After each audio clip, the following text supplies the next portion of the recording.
Hello friends, welcome to my YouTube channel my village my academy. आज के video में हम डिस्कस करेंगे कक्षा 10 के अनसॉल्व्ड पेपर के बारे में। अनसॉल्व्ड पेपर में हम कक्षा 10 के विज्ञान पेपर के बारे में डिटेल से डिस्कस करेंगे। जो विज्ञान का पेपर होता है 70 नंबर की थ्योरी और 30 नंबर का प्रैक्टिकल होता है। विज्ञान के पेपर में 3 खंड होते हैं।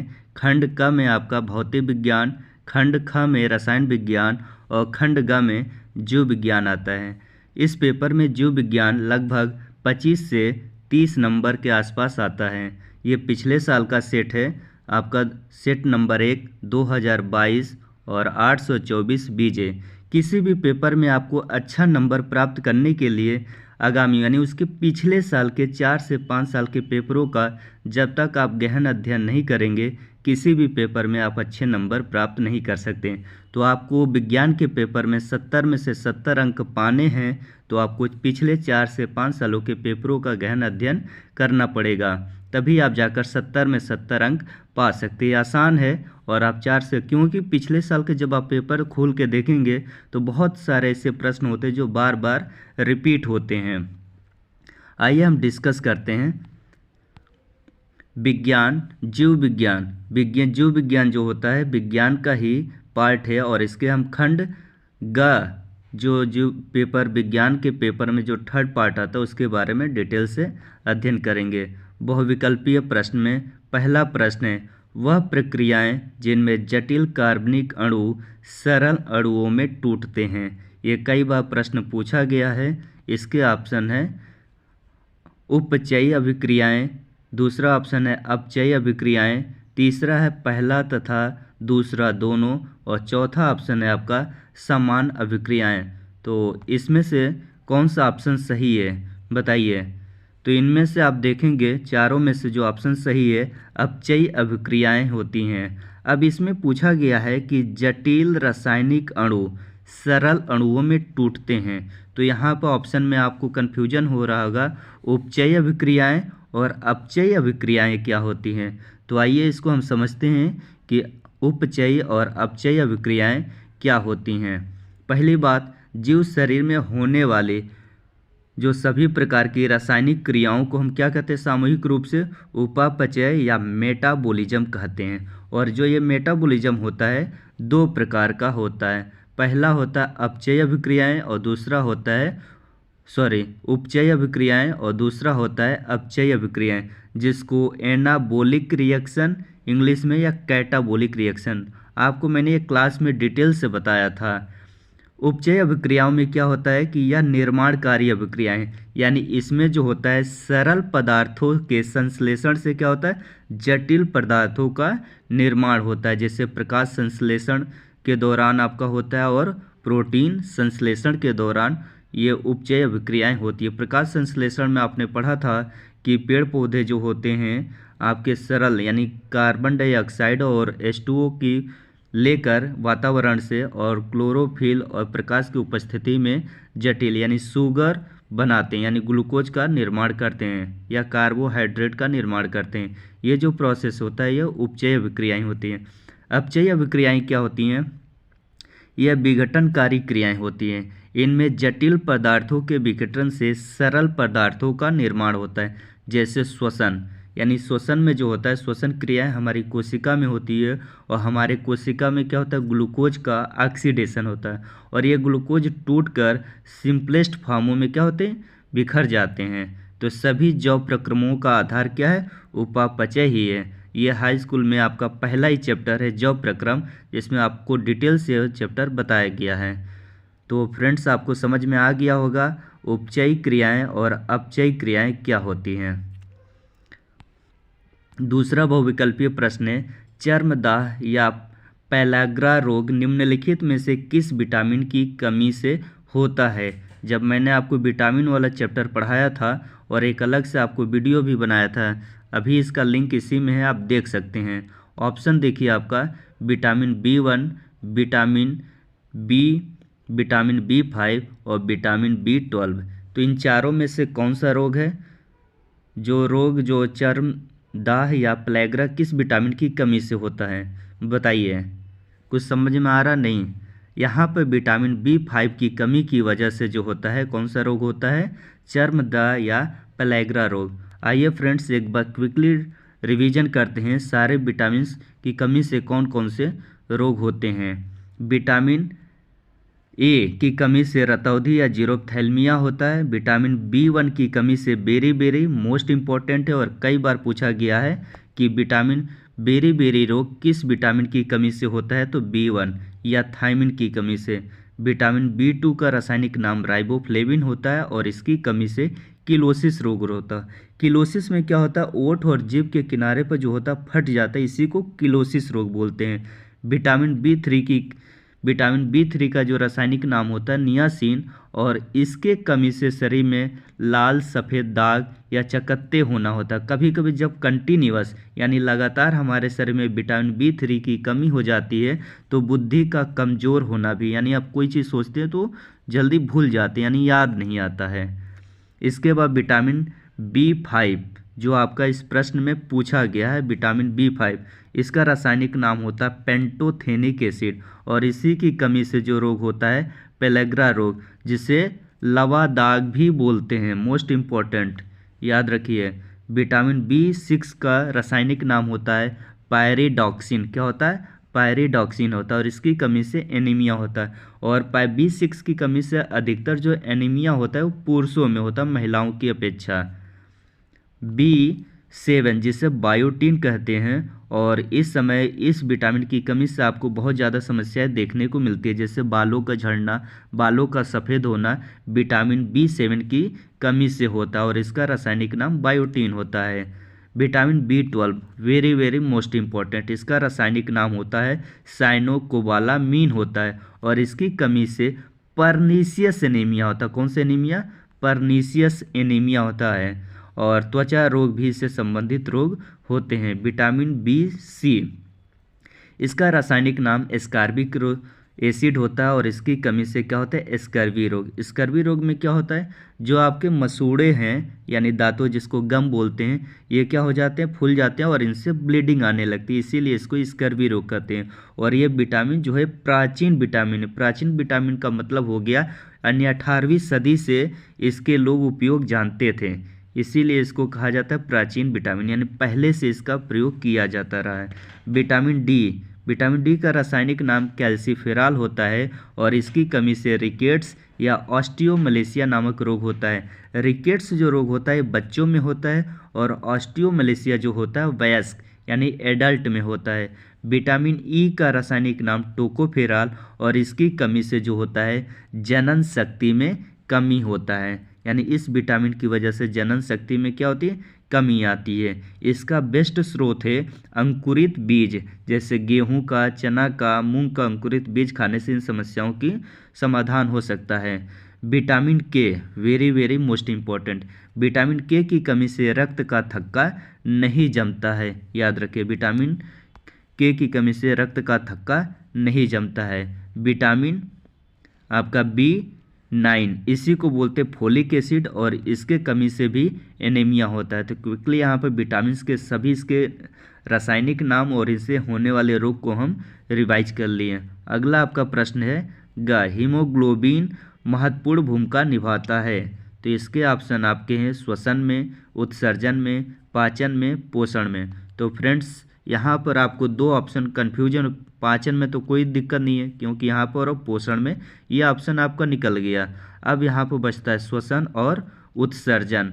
तो हम देखा जाए तो उत्सर्जन में जो हमारे अंग जो काम करते हैं वो किडनी है, मोस्टली कौन सा, किडनी उत्सर्जन में काम करता है, बचा श्वसन में। तो यही ऑप्शन आपका सही है। अब श्वसन में कैसे, क्योंकि जो ब्लड होता है, ब्लड क्या होता है हमारे हृदय में 2 बार आता है। अगर आपका देखा जाए ब्लड सर्कुलेशन जब पढ़े होंगे तो यहाँ पर क्या होता है, पूरे शरीर से ब्लड जो होती है वो किस सिरा के द्वारा, महाशिरा के द्वारा हमारे दाहिने आलिंद में आता है, और दाहिने आलिंद से जो ब्लड होता है आपका दाहिने निलय में जाता है, और दाहिने निलय से ब्लड जो होता है फिर से फेफड़े में जाता है। जब फेफड़े में अशुद्ध रक्त जाता है तो यहाँ पर गैसों का विनिमय होता है, और यहाँ पर ब्लड में अधिक मात्रा में जो कार्बन डाइऑक्साइड होता है उसको फेफड़ों में छोड़ दिया जाता है, और फेफड़ों में जो ऑक्सीजन होता है उसको एब्जॉर्ब करके फिर से जो आपका पल्मोनरी सिरा होती है उसके द्वारा ब्लड आपका बाएं आलिंद में आता है। बाएं आलिंद से जो ब्लड होता है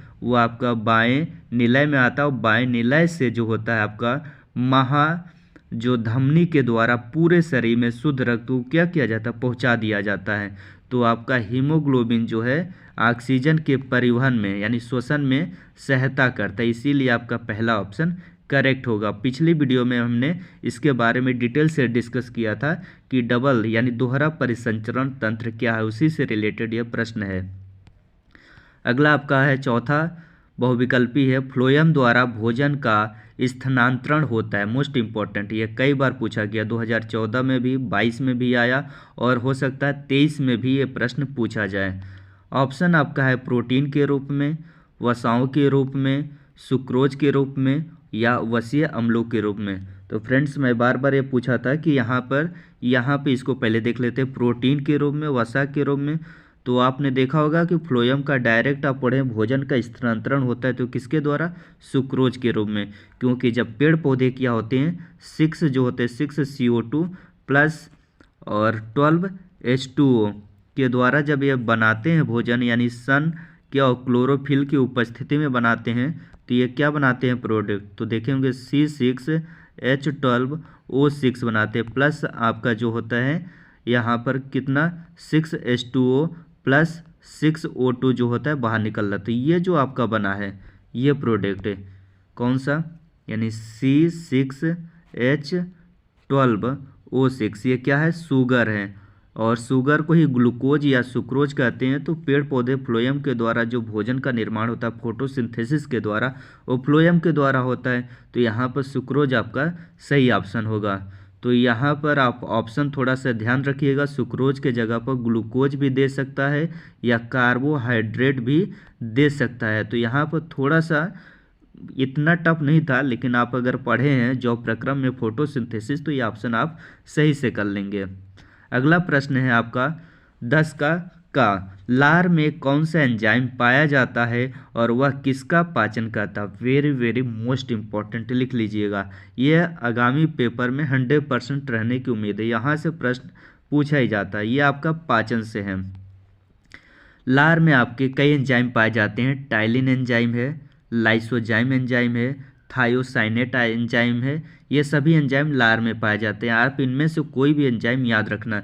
मोस्ट आपका सबसे इम्पोर्टेंट एंजाइम जो है वो टाइलिन एंजाइम है, और इसी की वजह से ये टाइलिन एंजाइम जो हमारे शरीर में पाचन करता है। ये पहले इसके कार्य देख लेते हैं तीनों एंजाइमों के, फिर देखते हैं पाचन कैसे करता है। कार्य इसका है, टाइलिन एंजाइम जो होता है स्टार्च को माल्टोस में, और माल्टेज एंजाइम जो होता है माल्टोस को ग्लूकोज में बदल देता है। प्लस ये किस में बदल देता है। आप देखे होंगे कि जब हम मुंह में देरी तक, अगर मुख में आप देरी तक क्या है रोटी को चबाते हैं तो रोटी क्या होती है, मीठी लगने लगती है। तो इसका कारण क्या है, तो टाइलिन एंजाइम जो होता है स्टार्च को माल्टोस में बदल देता। और माल्टोस जो होता है, माल्टोस के एक एंजाइम होता है माल्टेज एंजाइम, ये माल्टोस को ग्लूकोज में बदल देता है। और ग्लूकोज खाने में कैसा होता है, मीठा होता है, इसीलिए रोटी को मुख में काफ़ी देर तक जब चबाते हैं तो रोटी मीठी लगती है। दूसरा एंजाइम है इसमें, एक लार में जीवाणुरोधी एंजाइम लाइसोजाइम भी होता है, जो ग्राम पॉजिटिव बैक्टीरिया को क्या करता है, इसकी कोशिका जो ग्राम पॉजिटिव बैक्टीरिया उसकी कोशिका भित्ति को घोल देता है या नष्ट कर देता है, जिससे वो बैक्टीरिया क्या हो जाता है, मर जाता है। यानी भोजन में कोई भी बैक्टीरिया आता है, कौन सी बैक्टीरिया, ग्राम पॉजिटिव बैक्टीरिया, तो उसकी कोशिका भित्ति को यह एंजाइम गला देता है। कौन सा, लाइसोजाइम एंजाइम। तीसरा, लार में थायोसाइनेट आयन रोगाणुरोधी एजेंट के रूप में ये कार्य करते हैं। तो एक बार इसकी उपस्थिति देख लेते हैं डायग्राम से कि ये लार हमारे मुख में कहाँ कहाँ पाए जाते हैं। आप देखेंगे जीभ के नीचे जो लार ग्रंथि पाई जाती है उसको सबलिंगुअल ग्लैंड पाई जाती है, जबड़े के नीचे जो पाई जाती है वो सब मैंडिबुलर होती है, और कान के नीचे जो पाई जाती है पैरोटिड ग्लैंड होती है। ये भी पूछा गया है 2014 वाले पेपर में, हमने जब सॉल्व किया था कि हमारे मुख में कितनी जोड़ी लार ग्रंथियाँ पाई जाती हैं, तो 3 जोड़ी लार ग्रंथियां पाई जाती हैं। यहाँ से प्रश्न आपको अक्सर पूछने को देखने को मिल रहा है और सभी सेटों में यहाँ से प्रश्न उठाया गया। तो पाचन आप ढंग से पढ़ लीजिएगा, पाचन से प्रश्न बहुत बार पूछा गया है। अगला प्रश्न है आपका, परागण का एक नामांकित चित्र बनाइए। फ्रेंड्स, ये भी आपका मोस्ट इम्पॉर्टेंट है। जीव जनन कैसे करते हैं इस चैप्टर से उठाया गया है और ये पुष्प से उठाया गया। तो सबसे पहले हम देखते हैं परागण क्या होता है। तो परागण किसे कहते हैं? पराग कणों का किसी पुष्प के पराग कोश से उसी पुष्प के वर्तिकाग्र अथवा उसी प्रजाति के अन्य पुष्प के वर्तिकाग्र तक स्थानांतरण ही क्या कहलाता है? परागण कहलाता है। और ये जो परागण का जो लक्षण मेन होता है, जिम्नोस्पर्म और एंजियोस्पर्म पौधे के जो होता है, ये महत्वपूर्ण घटना होता है। इन पौधों में ये घटना देखने को मिलता है क्योंकि इन्हीं पौधों में जो पुष्प होते हैं मेल और फीमेल वेल डेवलप होते हैं। जैसे एल्गी हो गया, फंजाई हो गया, ब्रायोफाइटा, टेरिडोफाइटा, इसमें पुष्प का निर्माण नहीं होता, खास करके आपका एल्गी और ब्रायोफाइटा में नहीं होता। इसीलिए एंजियोस्पर्म जिम्नोस्पर्म का ये क्या है? एक महत्वपूर्ण घटना है। आपका परागण जो होता है 2 प्रकार का होता है, स्वपरागण और परपरागण। इसको एक चित्र से समझते हैं। फ्रेंड्स, यही आपको जो डायग्राम है, यही डायग्राम आपको बनाना है। ये जो पूछा गया इसमें यही डायग्राम आपको बनाना है। जैसे आपको स्वपरागण, तो आप देख रहे होंगे जैसा डायग्राम में कि इसमें क्या है, ये आपका फीमेल पार्ट है और एक फ्लावर में आपका मेल भी पार्ट होता है जिसको हम बोलते हैं पुंकेसर बोलते हैं। और पुंकेसर में ये एंथर है जिसको परागकोश कहते हैं और परागकोश में छोटे छोटे क्या होते हैं? परागकण होते हैं। जब ये परागकण इस फीमेल पार्ट के वर्तिकाग्र पर पहुंचते हैं तो इसी को बोलते हैं परागण। और ये किस प्रकार का परागण है? स्वपरागण है। दूसरा, जैसे ये आपका यहाँ पर दिखाया गया, दूसरा डायग्राम है, एक पुष्प यहाँ पर है और एक पुष्प यहाँ पर है, तो इसके अंतर से दूसरे वर्तिकाग्र पर परागण जा रहा है, इसको बोलते हैं परपरागण। तो ये आपका मोस्ट इम्पॉर्टेंट है। 1-2 बार अब वीडियो पॉज करके इसको देख लीजिएगा और यही आपको डायग्राम इसमें बनाना है। अगला प्रश्न है, पुनरुद्ध भवन किसे कहते हैं? कोई 2 उदाहरण दीजिए। मोस्ट इम्पॉर्टेंट, ये कई बार पूछा गया है। और जीव जनन कैसे कहते हैं, उसी से ये प्रश्न है। और ये कैसा है? पुनरुद्ध भवन कायिक जनन है। प्लेनेरिया व हाइड्रा, दोनों का नाम आप सुने होंगे। प्लेनेरिया और हाइड्रा जैसे सरल प्राणियों की यदि कई टुकड़ों में काट दिया जाए तो प्रत्येक टुकड़े विकसित होकर पूर्ण जीव का निर्माण कर देते। यह प्रक्रिया क्या कहलाती है? पुनरुद्ध भवन की प्रक्रिया। जैसे हम एक डायग्राम से समझते हैं, यह आपका डायग्राम प्लेनेरिया का है। आप देख रहे होंगे कि प्लेनेरिया को क्या 2 टुकड़ों में काट दिया गया और आगे चल के 2 नए प्लेनेरिया का निर्माण हो गया। ठीक इसी प्रकार हाइड्रा का होता है। और आपने इसके अलावा देखा होगा कि छिपकली घरों में पूंछ के अपने दुश्मन को भ्रमित करने के लिए पूंछ को तोड़ देती है। तो इससे क्या है, जो इसके पीछे जो एनेमी लगा होता है वो क्या पूंछ की तरफ उसका ध्यान आकर्षित हो जाता है और इसी बीच में छिपकली अपने दुश्मन से बच निकलती है। ठीक इसी प्रकार आपको उदाहरण बताया गया था स्टार फिश में। स्टार फिश में कितने?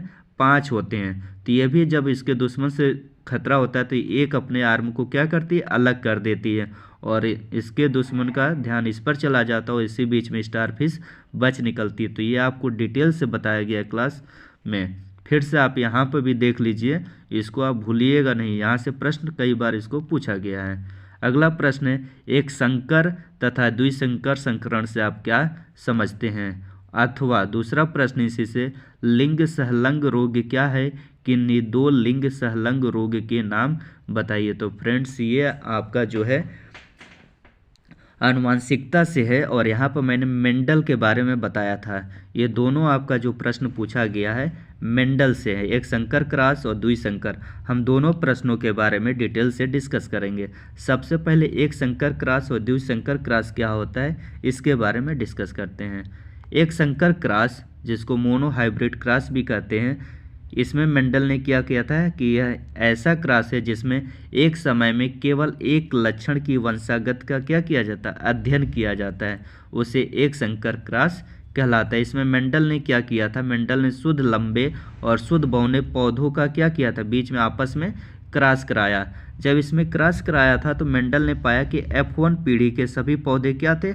लंबे हुए। और जब F1 पीढ़ी के पौधों का स्वपरागण कराया था तो आपका जो F2 जनरेशन प्राप्त हुआ था, तो इसमें फिनोटाइप जो लक्षण प्राप्त हुआ था फिनोटाइप में, तो ये फिनोटाइप का जो लक्षण आपका था तो ये क्या था, कौन सा रेशियो था, तो इसमें आपका रेशियो प्राप्त हुआ था 3:1 का प्राप्त हुआ, या 3:1 का। और जब इसका जीनोटाइप निकाला था तो 1:2:1 का था फ्रेंड्स। तो वही आप याद रखिएगा, ये एक संकर क्रॉस, और इसी एक संकर क्रॉस पर मेंडल का दूसरा नियम है पृथक्करण का नियम जो आधारित है। इसमें अब द्विसंकर क्रॉस क्या होता है इसको जानते हैं। द्विसंकर क्रॉस यानी ऐसा संकरण जिसमें एक साथ दो लक्षणों की वंशागत का क्या किया जाता है, अध्ययन किया जाता है, द्विसंकर क्रॉस कहलाता है। मेंडल ने क्या किया था, मेंडल ने पहला लक्षण यानी दो पौधे लिए थे और दोनों पौधे में दो दो लक्षण थे।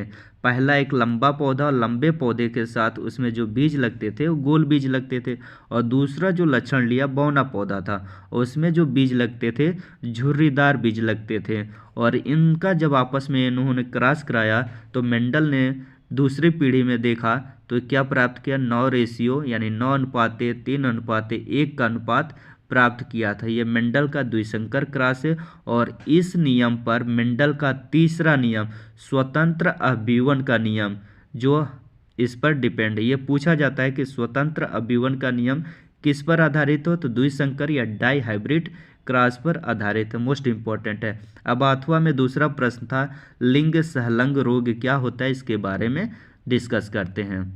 तो फ्रेंड्स यह एक विशेष प्रकार की सहलंगता होता है जिसको इंग्लिश में लिंकेज बोलते हैं, जो उन जीन्स के मध्य पाई जाती है जो लिंग यानी लिंग गुणसूत्र होते हैं। मैंने बताया था आपको कि मेल और फीमेल में क्रोमोसोम जो होते हैं जिसको सेक्स क्रोमोसोम बोलते हैं या लिंग गुणसूत्र, ये अलग अलग पाए जाते हैं। ये फीमेल में पाए जाते हैं और ये एक्स और वाई मेल में पाए जाते हैं। इस रोग में क्या होती है कि जो इस रोग की सबसे पहले खोज जो किया था मॉर्गन ने किया था, और इन्होंने मॉर्गन ने अपना इसका अध्ययन जो किया था ड्रोसोफिला पर किया था। लिंग सहलंग रोग जो होता है पीढ़ी दर पीढ़ी स्थानांतरण होता है। इस रोग में महिलाएं वाहक का काम करती है। समस्या क्या है कि महिलाएं ही क्यों वाहक का काम करती है, पुरुष नहीं। तो महिलाओं में जो होता है डबल एक्स होता है जो सेक्स क्रोमोसोम होता है, पुरुष में क्या होता है वाई और एक्स होता है, सॉरी एक्स और वाई होता है। तो ये जो महिलाएं होती है कैरियर का काम करती हैं, और पुरुष क्या होता है इनके मरने के बाद ये रोग समाप्त हो जाता है। लेकिन महिलाएं क्या होती है अगली पीढ़ी में इसको स्थानांतरण करती रहती। कुछ लिंग सहलंग रोग हैं, आपको दो पूछा गया था, टर्नर सिंड्रोम, हीमोफीलिया। हीमोफीलिया को सबसे पहले रानी विक्टोरिया में खोजा गया था। हीमोफीलिया ऐसा रोग है जिसमें जो होता है रक्त का थक्का नहीं जमता है और इसके वजह से व्यक्ति की मौत हो जाती है। टर्नर सिंड्रोम में क्या होता है X0 यानी यहाँ पर एक जो क्रोमोसोम होता है वो डिलीट हो जाती है, इसीलिए इसको टर्नर सिंड्रोम कहते हैं। इससे व्यक्ति ज़्यादा दिन तक जिंदा नहीं रह सकता है। कलर ब्लाइंडनेस जिसको वर्णनांधता कहते हैं, और इसमें क्या होता है कि कलर की पहचान नहीं कर पाते। अगर किसी व्यक्ति को कलर ब्लाइंडनेस है तो वह व्यक्ति किसी आर्मी, पुलिस या रेलवे में भर्ती नहीं हो सकता, क्योंकि आप रेलवे में अगर मान लो लोको पायलट बन जाते हो तो आप सिग्नल नहीं पहचान पाएंगे, लाल, हरे और पीले रंग की पहचान ऐसे व्यक्ति नहीं कर पाते हैं। तो आपको ये समझ में आ गया होगा कि लिंग सहलंग रोग क्या है फ्रेंड्स, डिटेल से। अब अगला प्रश्न है आपका दोहरा संचरण क्या है, स्पष्ट कीजिए। देखिए इसी से रिलेटेड एक प्रश्न आया था, हीमोग्लोबिन यानी दोहरा परिसंचरण में आपको ब्लड के बारे में पढ़ाया गया है। अब इसको एक अथवा में दूसरा परिवार नियोजन से आप क्या समझते हैं, परिवार नियोजन की किन्हीं दो विधियों का वर्णन कीजिए। मैंने बताया था कि ये प्रश्न जो है आपका इसी से है, जीव जनन कैसे करते हैं स्वास्थ्य से, और ये मोस्ट इम्पॉर्टेंट है, ये बार बार आपको इस तरह के प्रश्न पूछे जाएंगे। आइए पहले हम डिस्कस करते हैं दोहरा परिसंचरण तंत्र। इसको एक डायग्राम से ही समझते हैं, सिंपल है समझना और बहुत ईजी है। दोहरा परिसंचरण तंत्र का मतलब हो गया कि हमारे हृदय में कितने चैम्बर होते हैं, 4 चैम्बर होते हैं, और 4 चैम्बर में हृदय क्या होता है, हृदय में ब्लड 2 बार आता है। एक तो पूरे शरीर से ये जैसे आपका शरीर है और पूरे शरीर से जो होता है, शरीर के महाशिरा के द्वारा ब्लड आपके किस में, इसमें आता है, इसको बोलते हैं दाहिने आलिंद में आता है। और ये जो नीले से दिखाया गया हाफ आप देख रहे होंगे नीला से, तो ये अशुद्ध रक्त है, और इधर का हिस्सा आपको लाल दिख रहा होगा, ये शुद्ध रक्त है। तो ये जितना नीला दिख रहा है कैसा रक्त है, अशुद्ध रक्त है। तो महाशिरा के द्वारा दाहिने आलिंद में ब्लड आया, और दाहिने आलिंद से इन दोनों के बीच में एक चेम्बर होता है, और यहाँ से ब्लड कहाँ पर आ जाता है, आपके दाहिने निलय में आ जाता है। और दाहिने निलय से जो ब्लड होता है फुफ्फुसीय धमनी या पल्मोनरी धमनी के द्वारा कहाँ पर जाता है, यहाँ से आपका ब्लड फेफड़े में चले जाता है। और यहाँ पर फेफड़े में क्या होता है, ऑक्सीजन यानी ऑक्सीजन और कार्बन डाइऑक्साइड का विनिमय होता है, गैसों का विनिमय, यानी रक्त में अधिक मात्रा में कार्बन डाइऑक्साइड को कहाँ पर छोड़ दिया जाता है, लंग्स में। और लंग्स में, रक्त में यानी इसमें उपस्थित आरबीसी जो होती हैं वो लंग्स से ऑक्सीजन को क्या करती है, अपने अंदर एब्जॉर्ब कर लेती है। एब्जॉर्ब करने के बाद यहाँ से अब ये सिरा, दूसरी सिरा पल्मोनरी सिरा या फुफ्फुसीय सिरा के द्वारा किस में आती हैं, इसमें, यानी बाएं आलिंद में आती हैं, यहाँ से बाएं आलिंद में। अब यहाँ से एक बार गया, फिर हृदय से ब्लड निकला, अब दोबारा आ रहा है, ये किसे, यहाँ से ब्लड गया, अब यहाँ हृदय में दोबारा ब्लड इंटर किया, और यहाँ से क्या है, ये शुद्ध रक्त था, और यहाँ से ब्लड जो होता है आपके बाएं निलय में आता है। बाएं निलय में एक वेंस लगी होती है जिसको बोलते हैं महाधमनी, और महाधमनी के द्वारा पूरे ब्लड को, शुद्ध ब्लड को क्या है, पूरे शरीर में क्या किया जाता है, भेज दिया जाता है। यानी आपको समझ में आया कि हृदय जो में ब्लड क्या है, दो बार आ रहा है। एक तो आपका यहाँ से ब्लड बाहर हो रहा है, यानी पल्मोनरी धमनी के द्वारा हृदय से ब्लड फेफड़े में जा रहा, और फिर फेफड़े से आपका पल्मोनरी सिरा के द्वारा ब्लड दोबारा आ रहा है। इसी को बोलते हैं दोहरा परिसंचरण तंत्र। आपको समझ में आया, यानी एक बार पूरे शरीर से ब्लड फिर से हृदय में, और हृदय से फिर फेफड़े में, फेफड़े से फिर हृदय में, और हृदय से महाधमनी के द्वारा पूरे शरीर में शुद्ध रक्त पहुंचा दिया जाता है। तो आप फिगर को ध्यान से देखिए, नीले से जो दिख रहा है इधर का नीला हिस्सा ये आपका शुद्ध रक्त है, और रेड वाला जो दिख रहा है वो अशुद्ध रक्त है। तो आपको दोहरा परिसंचरण तंत्र में यह डायग्राम बनाना होगा, और आसानी से आप लिख लेंगे। परिवार नियोजन से आप क्या समझते हैं, और परिवार नियोजन की किन्हीं दो विधियों का वर्णन कीजिए। तो फ्रेंड्स आइए इसके बारे में डिस्कस करते हैं। परिवार नियोजन, परिवार नियोजन का अगर देखा जाए मतलब जो होता है कि इसमें एक परिवार में दो या दो से अधिक बच्चे न हो, यानी छोटा परिवार, सुखी परिवार। इन बच्चों के जन्म में कम से कम 3 साल का अंतर होना चाहिए। तो ये परिवार नियोजन का कारण है। परिवार नियोजन का माता पिता के स्वास्थ्य पर अच्छा प्रभाव पड़ता है। अगर किसी परिवार में परिवार नियोजन को फॉलो किया जाता है तो माता पिता के स्वास्थ्य पर कैसा होगा, उनका स्वास्थ्य अच्छा रहेगा। जो बार बार बच्चे पैदा करते हैं तो माँ का स्वास्थ्य क्या होगा, स्वस्थ रहेगा, और कभी कभी माँ और बच्चे दोनों के जान को क्या होता है, खतरा होता है। वे अपने परिवार का जीवन स्तर ऊंचा रख सकते हैं। यानी मान लीजिए 1 या 2 बच्चे हैं तो उनके पालन पोषण में, कपड़े में, पढ़ाई लिखाई में क्या कर सकते हैं, अच्छा कर सकते हैं। अगर जिसके 10 बच्चे हैं तो अपने बच्चों को पढ़ाएंगे कहाँ, कपड़े तक नहीं पहना पाएंगे। तो इसीलिए परिवार नियोजन आवश्यक है। माताओं को अच्छा स्वास्थ्य, अधिक लंबी वायु और अधिक सुखी जीवन तथा बच्चों की अधिक देखभाल और पालन पोषण व शिक्षण के लिए परिवार नियोजन क्या है, आवश्यक है। परिवार नियोजन के क्या महत्व है, इस पर जरूर ध्यान दीजिए। सिर्फ 2 बच्चों से पर्याप्त अंतर से जन्म देने की वजह से माता का स्वास्थ्य कैसा रहेगा, अच्छा रहेगा। परिवार की देखभाल भी किससे होगा, अच्छा होगा। छोटा परिवार सुखी और संतुष्ट परिवार होता है। यानी उसमें जो भी 1 कमाने वाला 2 खाने वाला कोई दिक्कत नहीं। अगर 1 कमाने वाला और 10 खाने वाला है तो क्या होगा, उस घर में हमेशा कलह होगा, यानी लड़ाई झगड़े बनी रहेगी। तीसरा है आपका, माताओं और शिशुओं के स्वास्थ्य संबंधी खतरे बहुत कम होते हैं। यानी बच्चों में अंतर रखा जाए तो माँ के और बच्चे के दोनों के जान के खतरे बहुत कम होते हैं।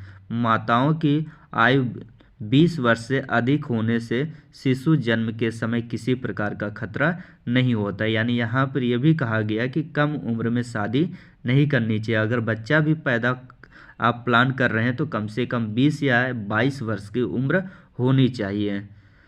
सिर्फ 2 बच्चे होने की वजह से पालन पोषण उनकी अच्छी तरह देखभाल किया जा सकता है, उनके कपड़े लत्ते शिक्षा व्यवस्था सभी किए जा सकते हैं। आप इस वीडियो को पॉज करके पढ़ लीजिएगा, आप समझ गए होंगे। अगला है परिवार नियोजन की 2 विधियाँ, यानी परिवार को कैसे नियोजन, परिवार नियोजन की 2 विधियाँ होती। पहला है अस्थायी विधि और दूसरा है स्थायी विधि। अस्थायी विधियाँ क्या होती हैं? अस्थायी पद्धतियों का लाभ क्या होता है? आवश्यकता अनुसार उनको क्या कर सकते हैं, सरलतापूर्वक बंद किया जा सकता है। इनका मुख्य लक्ष्य होता है जन्म अंतर बढ़ाना, यानी बच्चों के बीच में अंतराल रखना। जैसे यांत्रिक में आपका क्या है, जैसे आईयूडी है, ये कॉपर का तार होता है जो महिलाओं के फैलोपियन ट्यूब में यानी गर्भाशय में इसको लगा दिया जाता है, जिससे क्या होता है जब चाहेंगे तब इसको निकाला जा सकता है। डायफ्राम भी एक रबड़ का होता है, इसको भी लगाया जाता है और ये मेन के पुरुषों के लिए है जो इसका इस्तेमाल करते हैं। परिवार नियोजन की स्थायी विधियाँ, इसमें क्या है, महिला नसबंदी और पुरुष नसबंदी। इसको डायग्राम से समझते हैं दोनों को। ये होता क्या है, इसको बोलते हैं जो महिला नसबंदी होते हैं, इसको इंग्लिश में बोलते हैं ट्यूबेक्टोमी बोलते हैं। इसमें महिला की जहाँ से ओवरी यानी अंडे बनते हैं, अंडे जहाँ से आपका यूरेटस गर्भाशय में आते हैं, इसको दोनों साइड से काट कर क्या करते हैं, बांध दिया जाता है। इसी को महिला नसबंदी करते हैं। और यहाँ से क्या है, जब अंडा रिलीज होता है तो ये क्या है, गर्भाशय में नहीं आ पाता है और इसलिए फर्टिलाइजेशन नहीं हो पाता है, तो इसी को बोलते हैं महिला नसबंदी। और ये क्या परमानेंट है, स्थायी विधि है, यानी एक बार नसबंदी हो गई तो दोबारा इसको जल्दी नहीं खुलवाते हैं। दूसरा है पुरुष नसबंदी। पुरुष नसबंदी में क्या होता है कि आप देखे होंगे टेस्टिस, और टेस्टिस में क्या होता है, स्पर्म का निर्माण होता है और इससे एक नली निकलती है जिसको एपिडिडाइमिस बोलते हैं, जहाँ पर या वास डिफरेंस जिसमें स्पर्म स्टोर होता है। तो इसको दोनों नली को काट कर और इसको अलग करके बांध दिया जाता है, इसी को बोलते हैं पुरुष नसबंदी। तो ये आप डायग्राम से भी बना के दिखा सकते हैं, ये आपका इम्पोर्टेंट है। फ्रेंड्स, आपका लास्ट प्रश्न है, पुमंग तथा जायांग में अंतर बताइए, दोनों के कार्य समझाइए तथा परागण एवं निषेचन में विभेद कीजिए। ये देखिए परागण और निषेचन अभी पिछले 60 नोट्स आया था और फिर यहाँ पर लांग में आ गया। और एक संकर क्रॉस द्वारा मेंडल के पृथक्करण नियम को समझाइए तथा इससे प्राप्त पीढ़ी का जीन रूप तथा लक्षण रूप बताइए। देखिए एक संकर क्रॉस भी पीछे भी आया था और मेंडल, तो एक बार हम इसको डायग्राम से समझते हैं। देखिए पार्ट्स ऑफ फ्लावर, फ्लावर में कितने पार्ट्स होते हैं, 4 parts, calyx, Corolla, androecium, gynoecium, ये आपको बताया गया है। और इसमें पूछा है नेसेसरी, और अगर फ्लावर में देखा जाए तो इसको 2 पार्ट में, एक होता है एसेसरी यानी सहायक पार्ट और दूसरा होता है नेसेसरी यानी आवश्यक पार्ट। तो इसमें आवश्यक पार्ट पूछा, पुमंग मतलब आपका होता है एंड्रोसियम या पुंकेसर और जयांग का मतलब फीमेल पार्ट। ये जो आपका होता है इसी को बोलते हैं जायांग और इससे निकला होता है ये एंड्रोसियम, इसको बोलते हैं पुमंग। इसको डायग्राम से देखते हैं तो ये आप जैसा डायग्राम में देख रहे हैं ये आपका पुमंग का डायग्राम है और ये आप जो देख रहे हैं जायांग का। इसमें अंतर पूछा है तो अंतर में जो होता है ये फिलामेंट और एंथर से बना होता है और एंथर को हिंदी में बोलते हैं परागकोश और परागकोश में छोटे छोटे कण भरे होते हैं जिसको परागकण बोलते हैं। गाइनोसियम यानी जायांग को 3 भाग में बांटते हैं, वर्तिकाग्र जिसको स्टिग्मा, वर्तिकाग्र यानी स्टाइल और ओवरी 3 भाग में बांटा जाता है। तो ये आप डायग्राम से यहाँ से लिख सकते हैं। दोनों के कार्य समझाइए, तो दोनों के कार्य क्या होते हैं आप समझ सकते हैं कि इसको परागण में क्या है सहायता देता है। परागण एवं निषेचन में अंतर क्या है तो इसको भी हम डायग्राम से समझेंगे। ये आपका परागण यानी परागण 2 प्रकार का होता है, स्वपरागण बोलते हैं इसको, क्रॉस पॉलिनेशन को स्वपरागण और सेल्फ इसको, और क्रॉस पॉलिनेशन को परपरागण। यानी जब पुष्प के यानी इसी अंतर से इसके स्टिग्मा पर आएगा तो इसको भी हमने पीछे शॉर्ट नोट्स में डिस्कस किया है, तो वहाँ पर आप डिटेल से समझ सकते हैं। अगला क्या है निषेचन। जो परागण होता है निषेचन के पूर्व की क्रिया होती है और आपका जो निषेचन होता है परागण के बाद की होती है। जब परागण जो होता है फीमेल पार्ट में, जब यहाँ से इसमें 2 न्यूक्लियस होते हैं, एक होता है वेजिटेटिव न्यूक्लियस और एक होता है फर्टिलाइजेशन। जो फर्टिलाइजेशन न्यूक्लियस होता है एक सेल से फर्टिलाइजेशन करते हैं और दूसरा जो न्यूक्लियस होता है वो सेंट्रल सेल से। इसी को यहाँ पर जो फर्टिलाइजेशन होता है 2 बार होता है, इसीलिए इसको डबल फर्टिलाइजेशन भी कहते हैं। और डबल फर्टिलाइजेशन एंजियोस्पर्म के पौधों की मुख्य विशेषता है। तो फ्रेंड्स अब आते हैं लास्ट इसी का है एक संकर क्रॉस। तो आपने मेंडल ने क्या है, मेंडल ने एक संकर क्रॉस में शुद्ध पौधे और में शुद्ध लंबे पौधे और शुद्ध बौने पौधे के मध्य क्रॉस कराया, और लंबे मटर में लंबेपन का लक्षण बौनेपन पर प्रभावी था, और लंबे व बौने जनक पौधे में क्रॉस कराया तो F1 पीढ़ी में जो सभी पौधे थे वो क्या हुए थे, लंबे प्राप्त हुए। जब F1 पीढ़ी का स्वपरागण कराया तो F2 में जो पौधे प्राप्त हुए इनमें क्या हुए, लंबे तथा बौने पौधों की समलक्षणी अनुपात कैसी थी, 3:1 थी, यानी 3 पौधे लंबे थे और एक पौधे क्या था, बौना था। तो इसको आइए हम एक ग्राफ के द्वारा समझते हैं। तो यहाँ पर मेंडल ने क्या, सबसे पहले एक लंबे पौधे को लिया और दूसरा को बौने पौधे को, दोनों के बीच जब क्रॉस कराया तो विषम युग्मी लंबे पौधे प्राप्त हुआ, इसको F1 बोलते हैं, और F1 में सभी पौधे क्या थे, लंबे थे। जब इन दोनों पौधे का स्वपरागण कराया तो स्वपरागण में मेंडल ने देखा कि एक शुद्ध रूप से लंबा था, एक शुद्ध रूप से बौना था, दो क्या थे, हाइब्रिड थे, जिसका इसका आपका समलक्षणी 3:1 था, यानी 3:1, और इसका जीनोटाइप 1:2:1 था। तो ये मेंडल का है फ्रेंड्स, इसको पृथक्करण के नियम का कहते हैं और इसको आप डिटेल से समझ सकते हैं। तो फ्रेंड्स आपको ये कैसा वीडियो लगा आप कमेंट बॉक्स में ज़रूर लिखें। तो फ्रेंड्स तब तक अगली वीडियो में मिलते हैं, तब तक के लिए जय हिंद, जय भारत।